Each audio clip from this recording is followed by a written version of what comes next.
দিল্লির আধিপত্যবাদের বিরুদ্ধে যে লড়াই, এই লড়াইটা তো বাংলাদেশে জিয়াউর রহমানই মেইনলি লড়েছেন। অতএব তার দলও তার রাজনীতিটাকে অন করতে চায় না। সে ঘুরায় ফিরে খালি তার কেবলা বদলায় চুপ্পুর বাড়ি চলে যেতে চায়, খালি ৭২-এর বইতে চলে যেতে চায়, তারে ১০৬-এর যে মানে এনভেলপ এই খামের ভিতর তাকে ঢুকাই দিচ্ছে। মানুষের জীবনে আসলে কয়টা বই পড়া সম্ভব? সবাই তো বই পড়তে পছন্দ করে না। আবার কেউ আছে হয়তো সাহিত্য পড়ে, কেউ গল্প উপন্যাস পড়ে, কেউ আছে সিরিয়াস নন ফিকশন পড়ে। তো এই সবার নলেজগুলো কিভাবে ফিউশন হবে, এটার একটা জায়গা থাকা দরকার, এরকম অনেকগুলো জায়গা দরকার।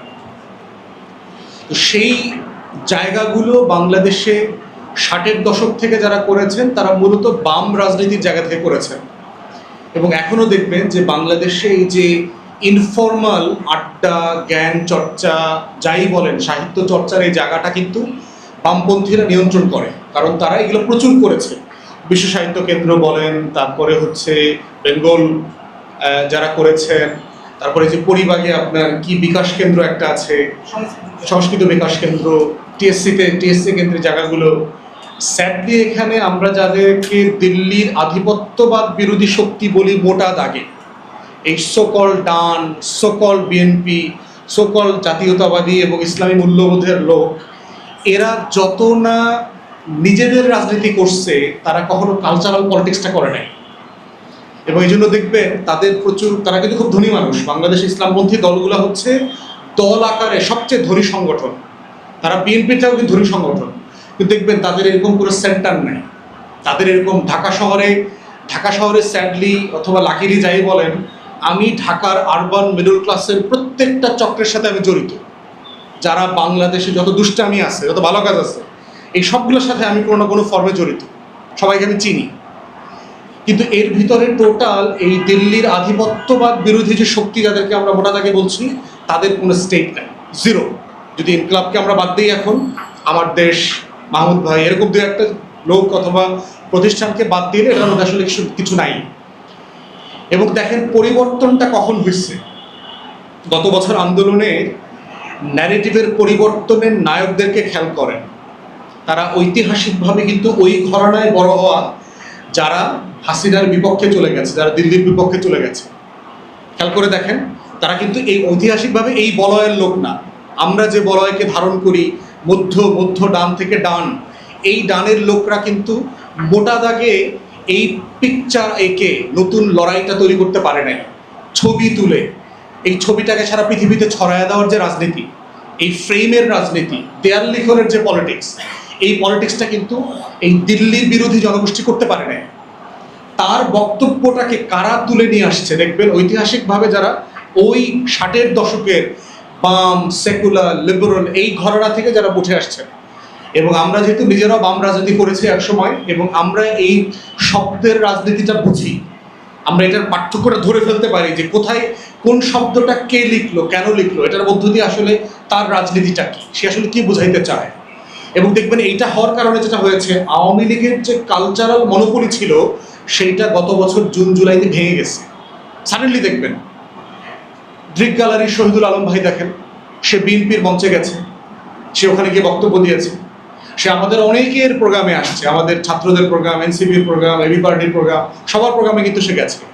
এবং সে গত বছরগুলোতে যেই লেভেলে ইন্টারন্যাশনাল কমিউনিটিকে ইংরেজি লেখা দিয়ে প্রভাবিত করেছে, সবচেয়ে বেশি ইংলিশ লেখা লিখেছে কিন্তু এই মানুষগুলো লিখেছে, যে আওয়ামী লীগের ফ্যাসিবাদের বিরুদ্ধে যে ইন্টারন্যাশনাল কমিউনিটিকে মোবিলাইজ করা। আজকে যারা দেশ চালাচ্ছে দেখেন, অন্তর্বর্তীকালীন সরকারের প্রধান উপদেষ্টাকে থেকে ধরি, উনি কি আমাদের এই ঘরানার এই যে সেন্টার থেকে সেন্টার রাইটের লোক? ঐতিহাসিকভাবে হাসিনাকে সারা দুনিয়াতে কে পরিচয় করায় দিচ্ছে? প্রফেসর ইউনুস পরিচয় করে দিয়েছে। তাহলে চিন্তা করে দেখেন, আজকে টোটাল কেয়ারটেকার অ্যাডমিনিস্ট্রেশনে কিন্তু আপনার ঐতিহাসিক ডান ঘরানার লোক যারা, তারা কিন্তু কেউ নাই, ধর্ম উপদেষ্টা বাদে। আপনি দেখেন প্রত্যেককে গোনেন, এই যে ২০-২২ জন উপদেষ্টা আছেন। তাহলে দিল্লির আধিপত্যবাদের লড়াইটা বারবার ফেল কেন করে, এই জায়গাটা কিন্তু আপনাদেরকে বুঝতে হবে। আমরা যারা ডান ডমিনেন্ট অভ্যুত্থানের কর্মী কারা গত বছর, ডান ঘরানার লোক, তো মধ্য থেকে ডান ঘরানার লোক নেতা বানাইছে কাদেরকে? মধ্য থেকে বাম ঘরানার লোকদেরকে। খেয়াল করেছেন আমাদের কালচারাল লড়াইয়ের গ্যাপটা কোথায়? যে আপনার যারা দিল্লির আধিপত্যবাদের লড়াইয়ের ঐতিহাসিক স্টেক হোল্ডার, তার লড়াইতে বিজয়ের পরেও বিজয় মাল্যটা দেবার মতো কোনো লোক নাই যে এই মালাটা আমি কার গলায় পরায় দেব। এখন আমাকে খুঁজতে হয় যে এই বলয়ের ভিতরে সবচেয়ে ক্লোজ আমার কথা কে বোঝে, আমার লড়াইটাকে কে ওন করে। তাহলে এই যে কালচারাল হেজিমনির যে লড়াইয়ের ফেইলিয়ার, এই ফেইলিয়র থেকেই বারবার আওয়ামী লীগ, সিপিবি, পাম, কংগ্রেসের পলিটিক্স, গান্ধী পরিবারের পলিটিক্সটা উঠে আসে। এবং এখনো দেখেন এই যে মবের লড়াই, এই যে দেখেন মানে বয়ানের রাজনীতিটা বোঝা কত জরুরি। প্রতিদিন আমরা যারা প্রায় টকশোতে যাই, আমাদেরকে দেখুন হুদাই মব নিয়ে প্রশ্ন করে, কিসের মব হয়েছে বাংলাদেশে? গত আওয়ামী লীগের 16 বছরে কোনো মাসে যা হয়েছে, এই 1 বছর 14 মাসেও তা হয়নি। কিন্তু টকশোতে প্রত্যেক দিন প্রত্যেকটা চ্যানেলে এ নিয়ে আমাদের প্রেজেন্টারদের সাথে আমাদের চিলাচিলি করা লাগে। এবং এটাই হলো, এই জন্য হাদি যখন আমাকে জিজ্ঞেস করছে ভাই কি বিষয় নিয়ে কথা বলবেন, আমি চিন্তা করলাম আমি তো আসলে একাডেমিক লোক না, আমি কর্মী, রাস্তার মেঠো রাজনীতি করি। সেই রাস্তার রাজনীতি করবার জায়গা থেকে আমাদের এই যে ভিতরের লড়াই, মানে লড়াইয়ের পিছনে একটা লড়াই আছে, লড়াইয়ের ভিতরে একটা লড়াই আছে। অতএব এই পুরো লড়াইটাকে যদি কেউ না বোঝে লড়াইতে নামে, সে লড়াইতে জিতবে কিন্তু পুরস্কারটা ছিনতাই হয়ে যাবে। মানে আপনি দেখবেন, মানে আপনি 100 মিটার দৌড়ে ফার্স্ট হয়ে ওই পারে চলে গেছেন, রিবন ফিতা টাচ করছেন, কিন্তু প্রথম পুরস্কারটা আর দিবে না আপনাকে খালি হাতে বাড়ি পাঠাই দিবে।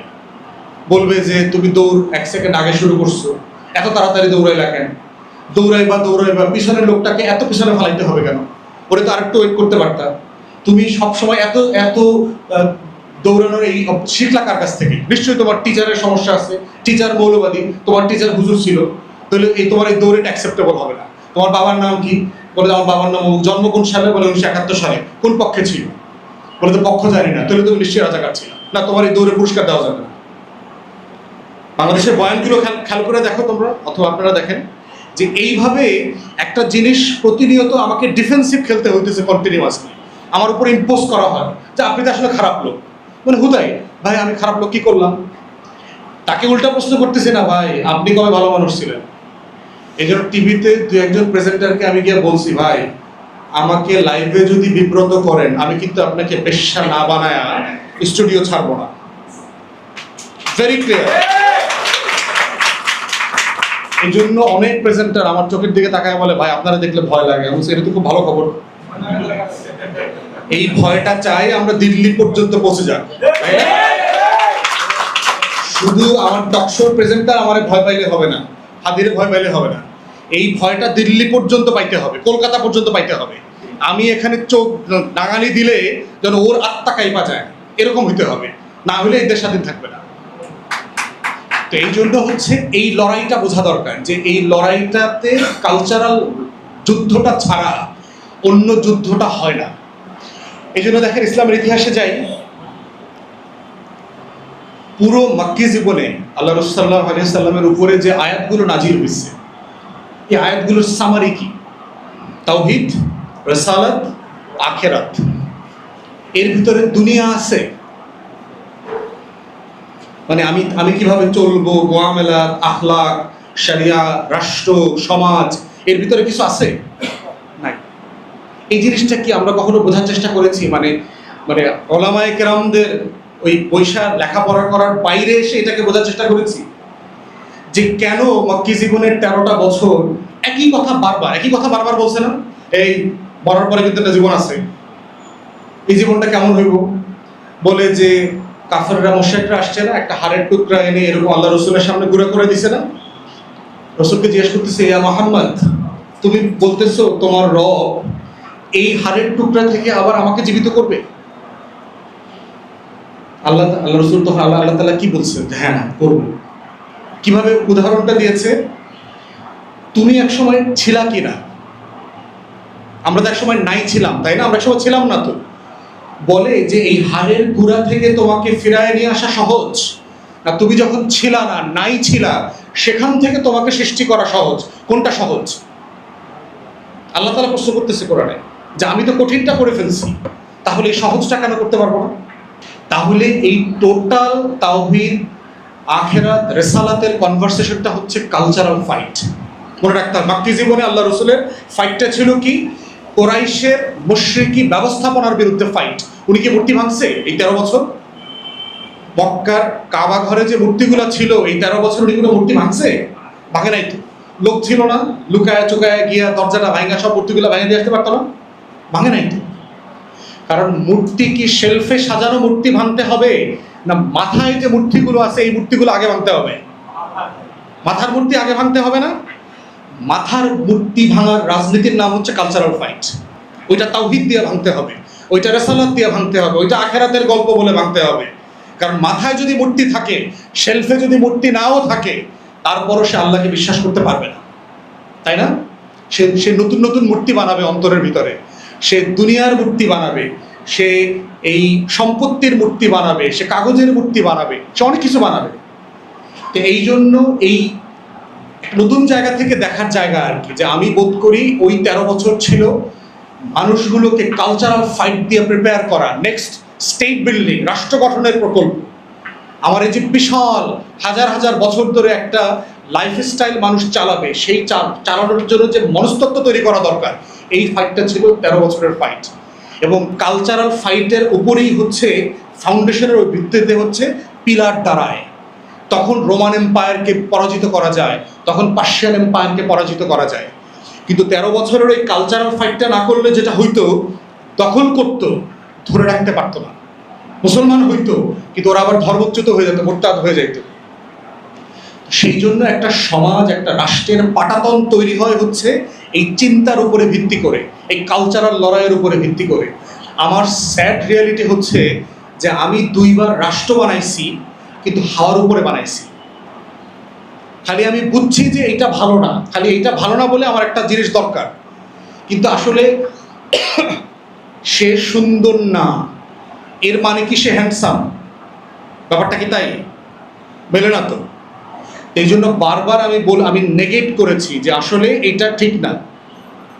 লা ইলাহা ইল্লাল্লাহ, ইল্লাল্লাহর আগ পর্যন্ত আমরা বানাইছি লা ইলাহা, কোনো মাবুদ নাই, তারপরে কি? শূন্য, আর কিছু নাই। তাহলে আমরা বারবার রাষ্ট্র বানাইছি কারণ আমার আগের অবস্থানটা আমার ভালো লাগে নাই। আমার কাছে মনে হয়েছে যে স্ট্যাটাস কোটা আমার উপর জুলুম করতেছে, আমি মজলুম, আমাকে একটা লড়াই করতে হবে। কিন্তু এটা কিসের ভিত্তিতে লড়াই, সেই লড়াইটা আবার আমার কাছে পরিষ্কার না। তো এই কালচারাল ফাইটটা না বোঝার কারণে যেটা হয়েছে, যে যেই রাজনীতিটা যেই দেশে হবার কথা না, সেই রাজনীতিটা সেই দেশে প্রতিষ্ঠিত হয়েছে। আপনি চিন্তা করে দেখেন, বাম লড়াই, বাংলাদেশের ডমিনেন্ট কিছু ন্যারেটিভ আছে দেখবেন, যে পাকিস্তান দ্বিজাতি তত্ত্বের উপরে ভিত্তি করে পাকিস্তান রাষ্ট্র সৃষ্টি ভুল ছিল। বাংলাদেশে বামরা কন্টিনিউয়াসলি এই কথাটা বলে। তাকে পরবর্তী প্রশ্নটা কেউ করে না যে পাকিস্তান না হইলে স্বাধীন বাংলাদেশটা কিভাবে হইত, এইটার প্রসেসটা একটু বলেন। মানে আমি যদি বাংলার অধিকাংশ জনগণ 47-এ মুসলমান না হইতো, তাহলে এই বাংলাকে হিস্টোরিক্যাল বাংলা থেকে ভাগ হইতো কিনা? বাংলা বিভক্ত হইতো? তারা পুরোটা মিলে ভারতের অংশ হইতো। তাহলে ভারতের অংশ হইলে আপনি স্বাধীন বাংলাদেশ কিভাবে হইতেন? বাংলাকে স্বাধীন করবার জন্য তখন তো একটা প্রজেক্ট ছিল। সুভাষচন্দ্র বসু, শরৎচন্দ্র বসুরা তো চেষ্টা করেছে। শরৎচন্দ্র বসু, তারপরে কিরণ শঙ্কর রায়, সোহরাওয়ার্দী, এরা সবাই তো, আবুল হাশেম, এরা তো সবাই অবিভক্ত বাংলা করতে চাইছে। তারা তো সবাই মিলে জিন্নার কাছেও গেছে। জিন্না বলছে আমার কোনো আপত্তি নাই, আপনারা যদি একসাথে রাষ্ট্র থাকেন আমার কোনো আপত্তি নাই। তবে জিন্না সোহরাওয়ার্দী সাহেবকে এটাও বলে দিচ্ছে, এই রাষ্ট্র আপনারা বানাইলেও স্বাধীন রাখতে পারবেন না, আপনাদের খায় ফেলবে ভারত। আর যখন শরৎচন্দ্র বসু গেছে আপনার কংগ্রেসের নেতাদের কাছে, তারা কি বলছে? বলছে না, এরকম রাষ্ট্র হবে না, বাংলা ভাগ করে দিব। তাহলে যারা এই বয়ানটা কায়েম করলো বাংলাদেশে, এবং বাংলাদেশে বলা হয় যে ভারত বিভক্তির জন্য দায়ী হলো জিন্না, দেখবেন এই ধরনের কথা বলে। ভারত কেন বিভক্ত হয়েছে এর জন্য দায় হইল মুসলিম লীগের। একদম এক্স্যাক্টলি অপোজিট ঐতিহাসিক রিয়েলিটি। বরং জিন্না চাইছে ক্যাবিনেট মিশন প্ল্যানের পরে যে এই রকম প্ল্যানে আমার কোনো আপত্তি নাই, এবং 3 পক্ষের সামনে, কংগ্রেস নেতা এবং ব্রিটিশদের সামনে উনি 46-এ পাকিস্তানের ম্যাপ ছিঁড়ে ফেলাই দিয়েছে। যে আপনারা যদি এখন তো আলোচনা ঢুকতে পারবো না, ক্যাবিনেট মিশন প্ল্যান ABC যে মডেলে তখন রাষ্ট্র একটা ফেডারেশন করার প্ল্যান করা হয়েছিল আমেরিকার মডেলে, এবং সেখানে ক্ষমতার ভারসাম্য থাকবে। প্রেসিডেন্ট এক ধর্ম থেকে হবে, প্রাইম মিনিস্টার এক ধর্ম থেকে হবে, স্পিকার এক জায়গা থেকে হবে, এবং এটা রোটেট করবে। এই প্রকল্প তো জিন্না মেনে নিয়েছে, মুসলিম মেনে নিয়েছে। নেহেরু রুমের ভিতরে মিটিংয়ে মেনে নিয়েছে, বাইরে এসে প্রেস কনফারেন্সে বলছে যে আমি এই পরিকল্পনার সাথে একমত না। কিন্তু ভারত বিভক্তটা কে করল? ধর্মের ভিত্তিতে এই দেশটাকে তো কংগ্রেস ভাগ করেছে, মুসলিম লীগ করে নেই, জিন্না করে নেই। তাহলে অথচ দেখেন পুরো ন্যারেটিভটা কি চাপায় দিচ্ছে আমাদের উপরে, যে এই দ্বিজাতি তত্ত্বের উপরে পাকিস্তান বানানো ভুল সিদ্ধান্ত, মুসলিম লীগ জিন্নার কারণে এই সাম্প্রদায়িক রাজনীতি তৈরি হয়েছে, এই বক্তব্যটা হিস্টোরিক্যালি চালায় দিয়েছে। এবং এই বিশাল জনগোষ্ঠীর ভিতরে এইটাকে কাউন্টার করা, চ্যালেঞ্জ করা কোনো চেষ্টাই আমরা দেখলাম না। তাহলে চেষ্টা না করার মধ্য দিয়ে আপনি কি করেছেন? কংগ্রেসের যে ন্যারেটিভ, কংগ্রেসের বক্তব্যটা যেটা আমরা আমাদের মুখ থেকে এখন বানায় নিতেছি, করতেছি, তাহলে কংগ্রেসের বয়ান যদি আপনারও বয়ান হয়, তাহলে বাংলাদেশ আলাদা স্বাধীন রাষ্ট্র কিভাবে থাকে? এটার সাথে একটা যায় না তো, মানে একটা তো হিস্টোরিক্যালি একটার সাথে একটা কন্ট্রাডিক্ট করে। কিন্তু এই কন্ট্রাডিকশনগুলো এই পলিটিক্সকে আমাদের এখানে এস্টাবলিশ করেছে বামপন্থীরা, সিপিবি পার্টিকুলারলি। এবং সিপিবি কখনোই বাংলাদেশের রাজনীতি করে নাই। এই কমিউনিস্ট পার্টি ঐতিহাসিকভাবেই খুবই লো কোয়ালিটির পার্টি, কিন্তু এগুলো আপনারা যদি সিপিবির পলিটিক্সটা পড়েন, এরা কেউই মার্কসের লিটারেচার পড়ে নাই। এরা মার্কসের তাফসির যেগুলো কলকাতায় করছে, ওই তাফসিরটা এখানে পড়ছে। এবং ওই তাফসিরগুলো কারা করছে? ব্রাহ্মণরা করছে, জমিদাররা করছে। অতএব ব্রাহ্মণের যে জাতপাতের ভিউ, তার যে অখান ভারত, বিজেপির রাজনীতির যে টানেল ভিউ, তার যে সুপিরিয়রিটি, তার যে জমিনদারি সিস্টেম, কলোনিয়াল মডেলকে, ব্রিটিশদেরকে দেবদূত বানানো, মুসলমানদেরকে, মোঘল এম্পায়ারকে অপর বানানোর যে রাজনীতি, সেই টানেল দিয়ে সে মার্কসের তাফসির করছে এবং এইটা মুসলমানের বাচ্চাদেরকে এখানে বুঝাইছে। তো এই পলিটিক্সের শিকার হইতে হয়েছে আমাদের সবাইকে। আর ইন্টেলেকচুয়ালি বিএনপি আওয়ামী লীগ তো ভেরি শ্যালো, তার তো বুদ্ধিভিত্তিক দৈন্য দশা ব্যাপক। এবং এটা তো এখন মঞ্চগুলোতে কে কোন মঞ্চে গিয়ে বক্তব্য দিচ্ছে মেহমান হচ্ছে, দেখলেই বুঝতে পারছেন যে এত বড় বড় দল গণ অভ্যুত্থান হয়ে গেছে, যারা শহীদ প্রেসিডেন্ট জিয়াউর রহমানের রাজনীতিটাই ব্যাখ্যা করতে পারছে না, নতুন প্রেক্ষাপটে সেটাকে রেলেভেন্ট করে রাখতে পারছে না।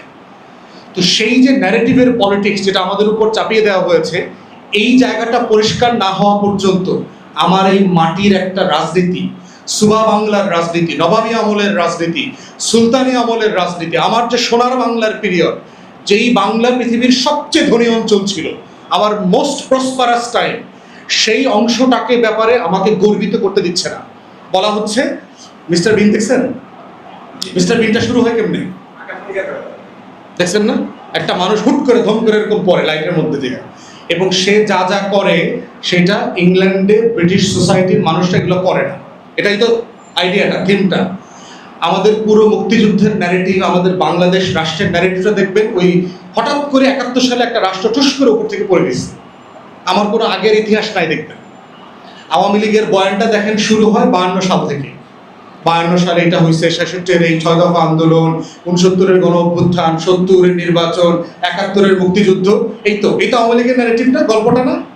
এর আগে কি রাষ্ট্র কি 50-60 বছর 80 বছর রাষ্ট্র হয়? সম্ভব? রাষ্ট্র হইতে হইলে অ্যানথ্রোপোলজিস্ট যারা আছেন তারা বলছেন যে মিনিমাম 3000 3500 বছর হিস্ট্রি লাগে। ন্যূনতম 500 700 800 বছরের ইতিহাস না থাকলে রাষ্ট্র হয় না, জাতি হয় না। আমার রাষ্ট্রটা হইল কেমনে? 71 সালে ঠুস করে আমি মিস্টার বিনের মতো পড়ছি। তাহলে আমাকে কে আমার এই ঐতিহাসিক সবচেয়ে গোল্ডেন টাইমের সাথে আমাকে ডিসকানেক্ট করলো কারা? কোন পলিটিক্স, কোন ন্যারেটিভ?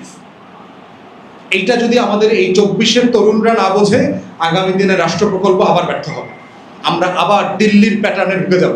এখনো দেখেছেন না যে কেন বিএনপি 72-এর সংবিধানের ফ্রেম থেকে সে বের হইতে চায় না, অথচ এই ফ্রেমটা জিয়াউর রহমানের রাজনীতির সাথে কন্ট্রাডিক্ট করে, চুপ্পুকে সরাইতে চায় না। সে গণ অভ্যুত্থানকে জুলাই ঘোষণাপত্রে এবং জুলাই সনদের ভিতরে আনতে চায় না, সেটাকে খুব ছোট করে রাখতে চায়। এবং এইটা করার মধ্য দিয়ে যে জাতীয়তাবাদী রাজনীতিটা নষ্ট হয়ে যাচ্ছে, যেটা তো আলটিমেটলি বিএনপি লিড করতেছে, যেটা আমরা বারবার বলছি যে আপনাকে এটা কারেকশন করতে হবে, কারণ এতে শহীদ প্রেসিডেন্ট জিয়াউর রহমানের যে রাজনীতি সেটা ক্ষতিগ্রস্ত হচ্ছে। এবং এটা ক্ষতিগ্রস্ত হলে আমরা কালেকটিভলি সবাই ক্ষতিগ্রস্ত হব। দিল্লির আধিপত্যবাদের বিরুদ্ধে যে লড়াই, এই লড়াইটা তো বাংলাদেশে জিয়াউর রহমানই মেইনলি লড়েছেন। অতএব তার দলও তার রাজনীতিটাকে ওন করতে চায় না, সে ঘুরায় ফিরে খালি তার কেবলা বদলায় চুপ্পুর বাড়ি চলে যেতে চায়, খালি ৭২-এর বইতে চলে যেতে চায়, তারে ১০৬-এর যে মানে এনভেলপ এই খামের ভিতর তাকে ঢুকাই দিচ্ছে। অতএব এই রাজনীতিটা হচ্ছে ন্যারেটিভের পলিটিক্সে সে বারবার হেরে যাচ্ছে, এবং এগুলোর মধ্য দিয়েই হচ্ছে বারবার এই আওয়ামী সোকল্ড আওয়ামী বাম এই দিল্লির আধিপত্যবাদী যে ন্যারেটিভ এটা স্পেস করে নেয়।